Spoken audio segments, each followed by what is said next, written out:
मित्रांनो, आपण दिलेल्या प्रतिसादाबद्दल धन्यवाद.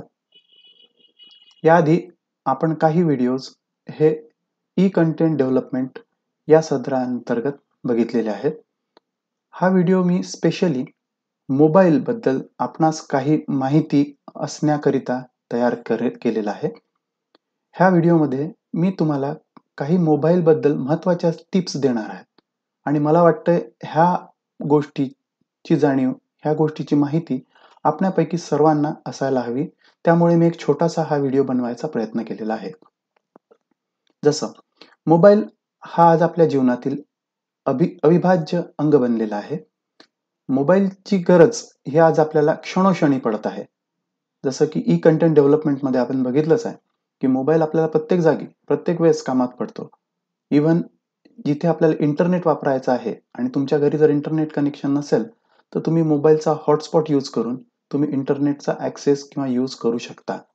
इव्हन तुमच्या मोबाईलला तुम्ही डेस्कटॉप व्हर्जनमध्येही चेंज करून त्याला डेस्कटॉप सारखं वापरू शकता. याबद्दल आपण आधी व्हिडिओ बघितलेले आहे.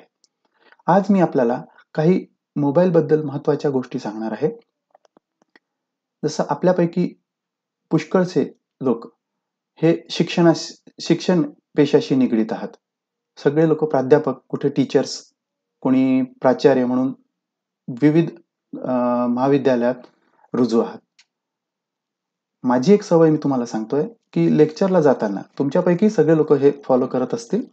माझी सवय अशी आहे की मी मोबाईल व्हायब्रेटवर ठेवून देत असतो, सायलेंट मोडवर. आता सायलेंट मोडवर मोबाईल ठेवल्याचे उद्देश एवढाच असतो की कधी लेक्चर देताना मध्येच मोबाईल वाजतो आणि पूर्ण क्लास डिस्टर्ब होतो. त्यामुळे आणि जवळपास सर्वच प्राध्यापक त्यांचा मोबाईल हा व्हायब्रेट मोड किंवा सायलेंट मोडवर ठेवतात जेव्हा ते लेक्चरला जातात. आता असा मोबाईल जर तुम्ही सायलेंट मोडवर ठेवलेला आहे, तर कधी कधी असं होऊ शकतं की हा सायलेंट ठेवलेला मोड तुम्ही रिंगिंगवर करायचे विसरून गेला आणि हा मोबाईल तुमच्या घरी तुम्ही अशाच प्रकारे घेऊन गेला. आता प्रॉब्लेम असा आहे की जर तुमचा मोबाईल सायलेंट मोडवर नसला, रिंगिंगवर असेल, तर तुम्ही तो पाहायला तुम्हाला काही त्रास जात नाही. जसं पुष्कळदा तुमच्यासोबत झालं असेल की मोबाईल घरात दिसून नाही राहिला, माहिती आहे घरात आहे कुठेतरी पण दिसून नाही राहिला. अशा वेळेस आपण काय करतो, आपण फक्त एक रिंग देतो की कोणाला तरी दुसऱ्याला सांगतो, एक रिंग दे रे बा माझ्या मोबाईलला, आणि ऑफकोर्स रिंगिंग आल्याबरोबर तुम्हाला मोबाईल तुमचं लोकेशन माहीत पडतं, कुठे आहे काय आहे. पण असं सपोज झालं की तुमचा मोबाईल हा व्हायब्रेट मोडवर आहे आणि तुमच्या घरात कुठेतरी आहे हे तुम्हाला माहीत आहे. आता प्रॉब्लेम असा आहे की व्हायब्रेट मोडवर असल्यामुळे डेफिनेटली तुम्ही रिंग जरी दिली तर काही फरक पडणार नाही. ठीक आहे, एक असं होऊ शकतं की घर थोडं शांत झाल्यानंतर व्हायब्रेशनचा आवाज येत असतो, तर तो आवाज तुम्ही ऐकून तुमचा मोबाईल पाहू शकता. पण सगळ्यात मोठा प्रॉब्लेम, जर हा मोबाईल कुठे लपून बसला असेल. जसं मी माझं एक एक्झाम्पल सांगतो, माझ्या मित्राचं एक्झाम्पल सांगतो की त्याचा मोबाईलचं असं झालं होतं की त्याचा मोबाईल सोफ्यामध्ये एका गॅपमध्ये जाऊन बसून गेला. आता अशा वेळेस त्यांनी व्हायब्रेटवर रिंग जरी दिली असेल तरी तो प्रश्नच नाही, ती ऐकू येणार नाही. आणि त्याचं झालंय तेच. शेवटी त्यांनी पोलीस स्टेशनला रिपोर्ट दिला, मोबाईल हरवलेला आहे, नवीन मोबाईल घेतला, कार्ड नवीन घेतलं आणि सोफार बाकीचे सोपस्कार त्यांनी केले. पण असं जर आपल्यासोबत कधी झालं की बाय चान्स मोबाईल व्हायब्रेटवर आहे आणि माहित आहे तुम्हाला घरात आहे, की चोरी गेला हे येऊ शकतं हां, पण माहित आहे सपोज घरात आहे, तर अशा वेळी तुम्हाला एक टिप इथे महत्वाची आहे आणि ती मी तुम्हाला सांगतोय. सो त्यासाठी आपल्याला गुगलमध्ये जावं लागेल. सो आम्ही गुगलच्या स्क्रीनवर आलेलो आहे आणि तुम्हाला फक्त टाईप करायचं आहे, व्हेअर इज माय फोन. ठीक आहे, लिहून आलेलंच आहे खाली, व्हेअर इज माय फोन. ठीक आहे ना, मी फक्त गुगलला गेलेलो आहे आणि मी इथे टाईप केलेला आहे व्हेअर इज माय फोन. जेव्हा मी एंटर प्रेस करेल तर जीमेलमध्ये मी जर लॉग इन नसेल तर तो मला सगळ्यात पहिले साइन इन करायला लावेल. सो मी इथे करतो find my phone, where is my phone. So इथे गुगल अकाउंट हे एक ऑप्शन आलेलं आहे. सगळ्यात पहिलं ऑप्शन जे दिसत आहे, find your phone or Google account. So मी गुगल अकाउंटला क्लिक केलं. अशा वेळी तुम्हाला लॉग इन करायला लावेल. So I will sign in. First of all मी साइन इन करतोय. तर माझा मी जीमेल अकाउंट जोही कुठला असेल त्याने साइन इन. आणि ऑफकोर्स मित्रांनो, मी हे डेस्कटॉपवर करतोय. ठीक आहे, सो माझा जो मी पासवर्ड आहे तो मी पासवर्ड इथे टाईप केला.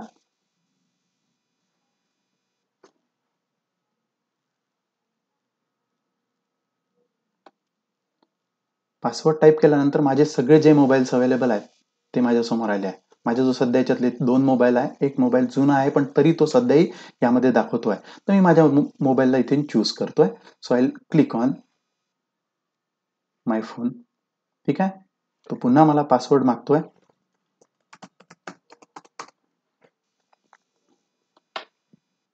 आणि पासवर्ड व्हेरीफाय झाल्यानंतर ठीक आहे, तुम्हाला ह्या टाईपची स्क्रीन येईल. तुम्ही ते बघू शकता ह्या स्क्रीनवर माझ्या मोबाईलचं नाव आलेलं आहे विवो 1921. आणि इथे त्यानंतर 2 ऑप्शन आले आहेत, रिंग आणि लोकेट. ओके. आता तुम्हाला मी इथे, मला माहित नाही आता कॅमेरामध्ये किती लोकांना दिसेल, पण इथे मी तुम्हाला दाखवू इच्छितो की माझा मोबाईल ह्या मोमेंटला मी व्हायब्रेट मोडवर ठेवलेला आहे. रिंगिंगवर नाही आहे, तो मोबाईल व्हायब्रेट मोडवर अवेलेबल आहे. आणि मी आता काय करतोय, मी त्याला रिंग ह्या ऑप्शनला क्लिक करतोय.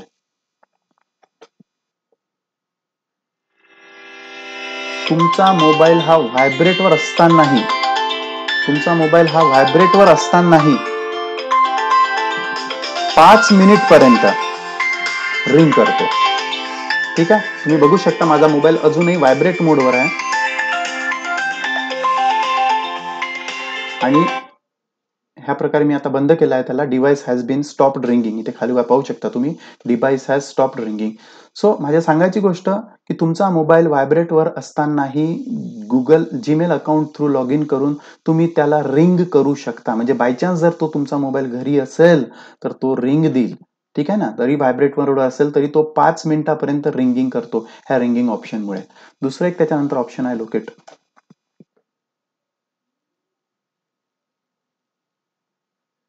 ठीक आहे ना. लोकेट ऑप्शनचा यूज करून तुम्ही तुमच्या मोबाईलला लोकेट पण करू शकता. रेंजमध्ये जर तुमचा मोबाईल असेल तर डेफिनेटली तो त्याचं लोकेशन दाखवतोय. जस्ट लाईक इथे तुम्ही पाहू शकता कॉन्टॅक्टिंग डिव्हाइस. ठीक आहे. यानंतर सगळ्यात महत्वाची गोष्ट म्हणजे इथे तो तुम्हाला लोकेशन दाखवेल. दुसरी महत्वाची गोष्ट, तुम्ही तुमच्या डिव्हाइसला सिक्युअर करू शकता. इरेज डिव्हाइस हे पण ऑप्शन आपल्याला अवेलेबल आहे. म्हणजे सांगायची गोष्ट म्हणजे तुमच्या मोबाईल जर तुम्हाला लक्षात आलं की लोकेशनवरून की माझा मोबाईल कोणीतरी चोरून नेलेला आहे. तुमच्या घराचं लोकेशन तो दाखवत नाहीये, पण तो कुठेतरी चोरी गेलेला आहे. तर अशा केसमध्ये तुम्ही इरेज हे ऑप्शन यूज करून, जसं तुमच्या मोबाईलमध्ये आजकाल खूप काही महत्त्वाचा डेटा असतो, तर अशा वेळी तुम्ही तुमच्या मोबाईलला ह्या प्रकारे सिक्युअर करू शकता. म्हणजे तुम्ही तुमच्या मोबाईलचा डेटा इरेज करू शकता.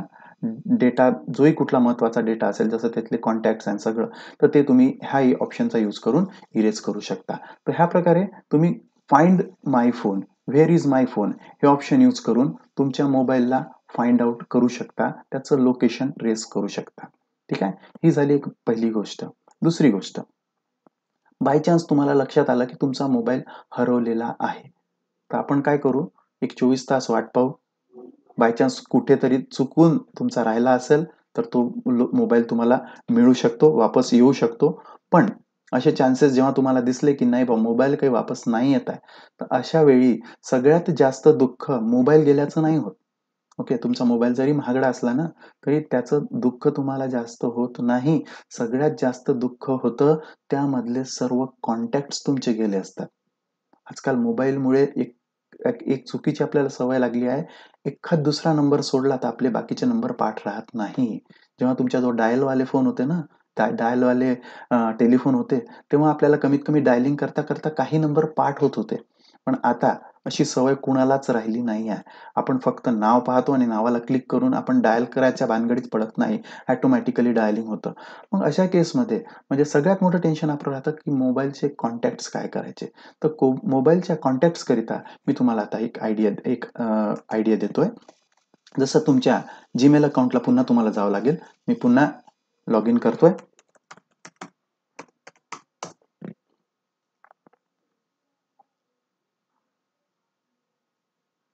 ठीक आहे.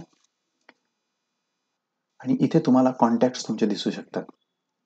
सो तुमच्या जीमेलमध्ये तुम्ही गेल्यानंतर ह्या 9 डॉट्सचा आपण भरपूर वापर केलेला आहे याआधी. ह्या 9 डॉट्समध्ये तुम्ही पाहू शकता हे माझे सर्व कॉन्टॅक्ट्स इथे दिसत आहेत. ठीक आहे. माझ्या मोबाईलमध्ये असणारे सारे कॉन्टॅक्ट्स मला इथे दिसत आहेत. हे कॉन्टॅक्ट्स तुमच्या मोबाईलसोबत नेहमी सिंक होत असतात. मोबाईलमध्ये एक ऑप्शन आहे की सिंक युअर कॉन्टॅक्ट्स. म्हणजे तुम्ही मोबाईलमध्ये कुठल्याही कॉन्टॅक्ट्समध्ये चेंजेस केले आहेत, तर ते कॉन्टॅक्ट्समधले चेंजेस तुमच्या मोबाईलमधून तुमच्या जीमेल अकाउंटलाही होत असतात. यानंतर ह्या कॉन्टॅक्ट्सबद्दल काय करायचं आहे ते तुम्हाला सांगणार आहे मी. पण हे आपल्याला डेस्कटॉपवर नाही बघायचं आहे, तर यासाठी आपल्याला स्विच व्हावं लागेल मोबाईलवर. तर इथे आपण डेस्कटॉपवरून मोबाईलवर स्विच होऊ.